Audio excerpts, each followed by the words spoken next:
Olá pessoal, tudo bem com vocês? Bom, para quem não me conhece, meu nome é Mariana e hoje daremos sequência à nossa leitura da Bíblia inteira em um ano. Estamos no dia 214 e vamos seguir a partir de 2 Crônicas, capítulo 32, que diz o seguinte: Senaqueribe ameaça Jerusalém. Depois de tudo que Ezequias fez com tanta fidelidade, Senaqueribe, rei da Assíria, invadiu Judá e sitiou as cidades fortificadas para conquistá-las. Quando Ezequias viu que Senaqueribe pretendia guerrear contra Jerusalém, consultou seus oficiais e os comandantes do exército sobre a ideia de mandar fechar a passagem de água das fontes do lado de fora da cidade, e eles concordaram. Assim, um grande grupo se juntou e fechou todas as fontes e o riacho que atravessava a região. Eles diziam: por que deixar que os reis da Assíria venham e encontrem toda essa água? Depois, com grande empenho, reparou todos os trechos quebrados do muro e construiu torre sobre ele. Construiu outro muro ao lado de fora do primeiro, reforçou o milo da cidade de Davi e mandou fazer também muitas lanças e muitos escudos. Nomeou sobre o povo oficiais militares e os reuniu na praça, à porta da cidade, animando-os com estas palavras: sejam fortes e corajosos, não tenham medo nem desanimem por causa do rei da Síria e do seu enorme exército, pois conosco está um poder maior do que o que está com ele. Com ele está somente o poder humano, mas conosco está o Senhor, o nosso Deus, para nos ajudar e para travar as nossas batalhas. O povo ganhou confiança com o que disse Ezequias, rei de Judá. Mais tarde, quando Senaqueribe, rei da Síria, e todas as suas tropas estavam sitiando Laques, mandou oficiais a Jerusalém com a seguinte mensagem a Ezequias e a todo o povo de Judá que morava lá. Assim diz Senaqueribe, rei da Assíria: em que vocês baseiam a sua confiança para permanecerem cercados em Jerusalém? Quando Ezequias diz: o Senhor, o nosso Deus, nos salvará das mãos do rei da Síria, ele os está enganando, para deixá-los morrer de fome e de sede. Mas não foi o próprio Ezequias que removeu os santuários locais e altares desse Deus, dizendo a Judá e a Jerusalém: vocês devem adorar diante de um só altar e sobre ele queimar incenso? Vocês não sabem o que eu e os meus antepassados fizemos a todos os povos das outras terras? Acaso alguma vez os deuses daquelas nações conseguiram livrar a terra deles das minhas mãos? De todos os deuses das nações que os meus antepassados separaram para a destruição, qual deles conseguiu salvar o seu povo de mim? Como então o Deus de vocês pode livrá-los das minhas mãos? Portanto, não deixem Ezequias enganá-los ou iludi-los dessa maneira. Não acreditem nele, pois nenhum Deus de nação alguma ou reino algum jamais conseguiu livrar o seu povo das minhas mãos ou das mãos dos meus antepassados. Muito menos o Deus de vocês conseguirá livrá-los das minhas mãos. Os oficiais de Senaqueribe desafiaram ainda mais Deus, o Senhor, e Ezequias, o seu servo.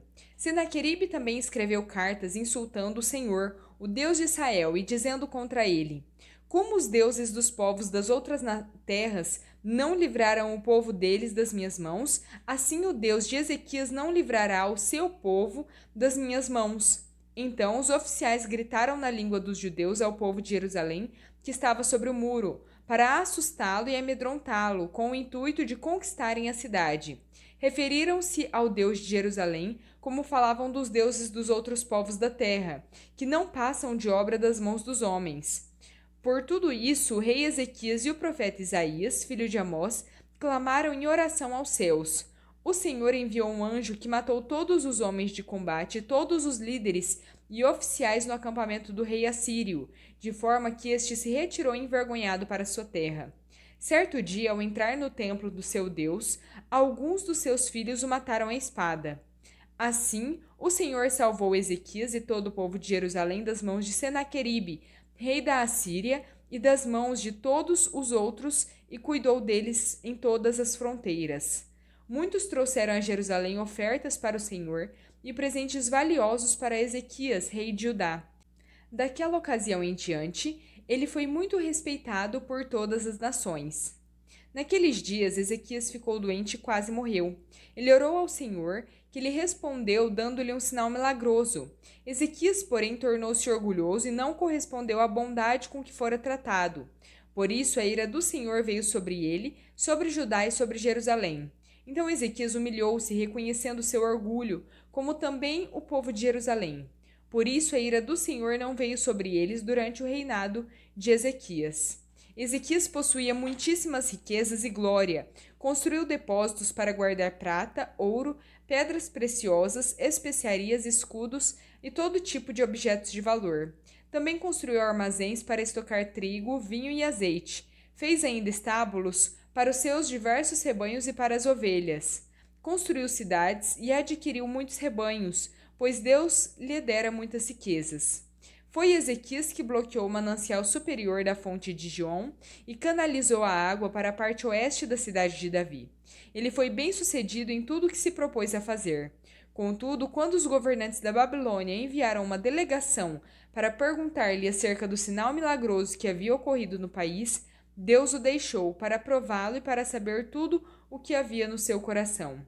Os demais acontecimentos do reinado de Ezequias e os seus atos piedosos estão escritos na visão do profeta Isaías, filho de Amós, no livro dos reis de Judá e de Israel.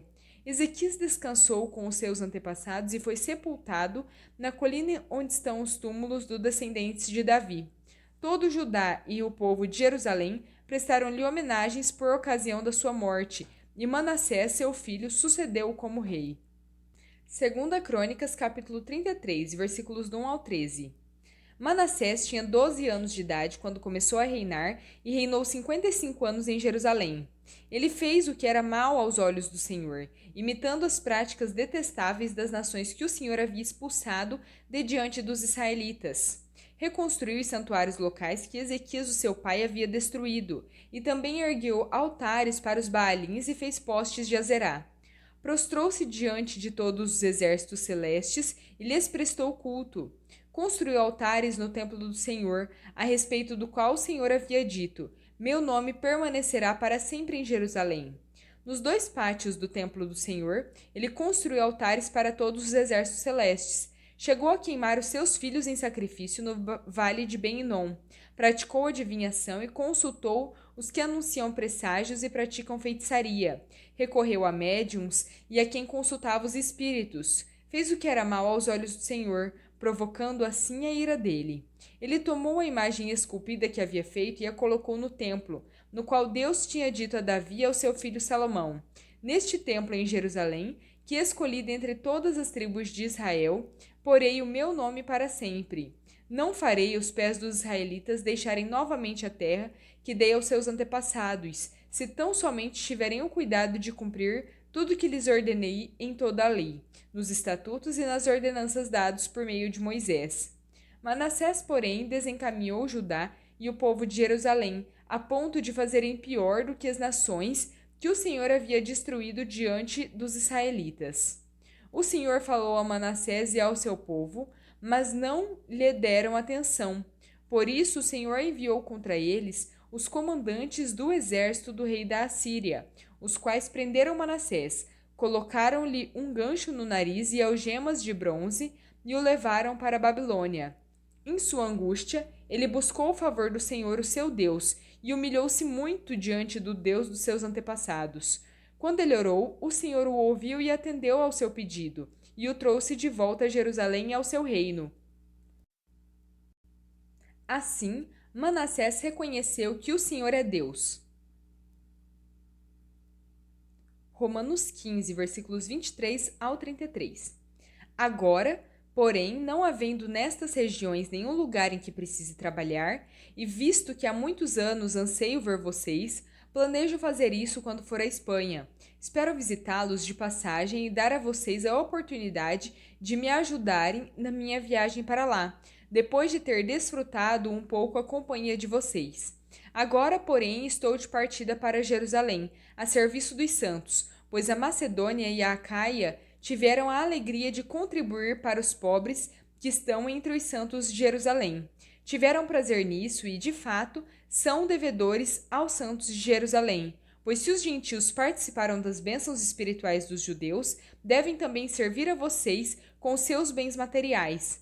Assim, depois de completar essa tarefa de ter a certeza de que eles receberam esse fruto irei à Espanha e de passagem visitarei vocês. Sei que, quando for visitá-los, irei na plenitude da bênção de Cristo. Peço a vocês, irmãos, pelo nosso Senhor Jesus Cristo e pelo amor do Espírito, que se unam a mim na minha luta, orando a Deus em meu favor. Orem para que eu esteja livre dos descrentes da Judeia e para que o meu serviço em Jerusalém seja aceitável aos santos, de forma que, pela vontade de Deus, eu os visite com alegria e que encontre refrigério na companhia de vocês. O Deus da paz seja com todos vocês. Amém. Romanos 16, versículos 1 ao 9. Recomendo a vocês a nossa irmã Febe, serva da igreja em Cencreia. Peço que a recebam no Senhor, como convém aos santos, e que a ajudem em tudo o que necessite, pois ela tem sido de grande auxílio para muita gente e também para mim. Saúdem Priscila e Áquila, meus cooperadores em Cristo Jesus. Eles arriscaram a vida por mim. Não somente eu lhes agradeço, mas também todas as igrejas dos gentios. Saúdem também a igreja que se reúne na casa deles. Saúdem Épeto, o meu amado irmão, que foi o primeiro convertido a Cristo na província da Ásia. Saúdem Maria, que trabalhou arduamente por vocês. Saúdem Andrônico e Júnia, meus parentes e companheiros de prisão. Eles são bem conhecidos pelos apóstolos e estavam em Cristo antes de mim.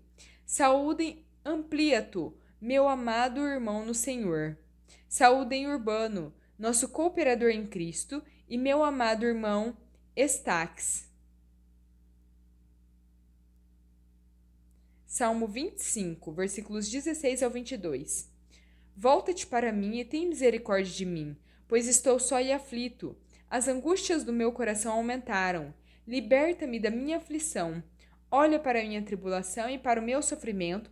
Perdoa todos os meus pecados. Vê como aumentaram os meus inimigos e com que fúria me odeiam. Guarda minha vida e livra-me. Não me deixes ser humilhado, pois eu me refugio em ti. Que a integridade e a retidão me protejam, porque a minha esperança está em ti. Ó Deus, redime Israel de todas as suas aflições. Provérbios 20, versículos 16 ao 18. Tome-se a veste de quem fica por fiador de um estranho. Sirva ela de penhor de quem dá garantia a um desconhecido. Saborosa é a comida que uma pessoa obtém com mentiras, mas depois ela acabará com a boca cheia de areia. Os planos são estabelecidos pelo conselho e só sai à guerra com orientações precisas. Bom, pessoal, terminamos por aqui a nossa leitura. Espero que tenham gostado. Se gostaram, deixem o seu like, compartilhem esse vídeo e se inscrevam no canal se ainda não são inscritos. Muito obrigada, fiquem com Deus e até a próxima!